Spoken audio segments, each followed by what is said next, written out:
als shotschijf doet de moord. En als liedje, We zien het steek.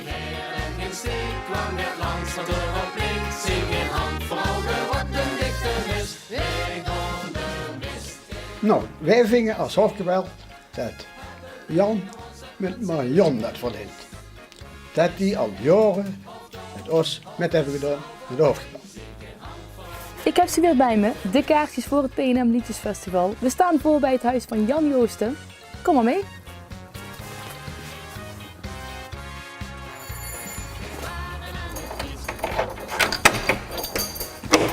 Hoi. Hoi, hoi.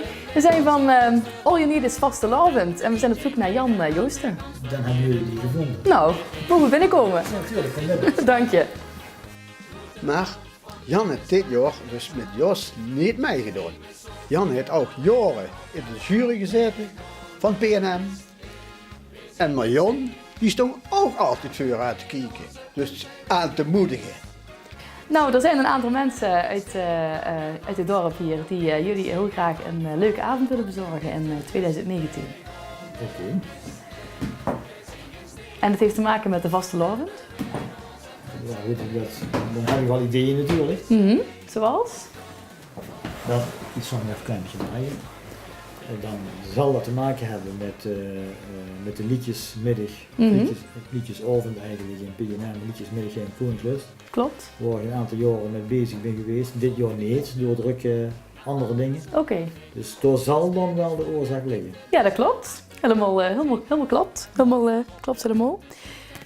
Short Schijf en Automaat hebben gezegd van nou, wij willen echt dat Jan Joosten bij het Liedjesfestival is en bieden hem graag 2 kaartjes aan.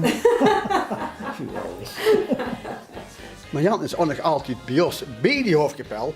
Dus misschien dat hij vorig jaar met ons misschien wel weer met wil zingen. Als hij dat van ons aangeboden krijgt. Maar volgend jaar doe je zelf wel mee? Of, Ja, goed, dan moet ik nog kijken, maar inderdaad, en dat is wel eigenlijk alles bedoeling, ja.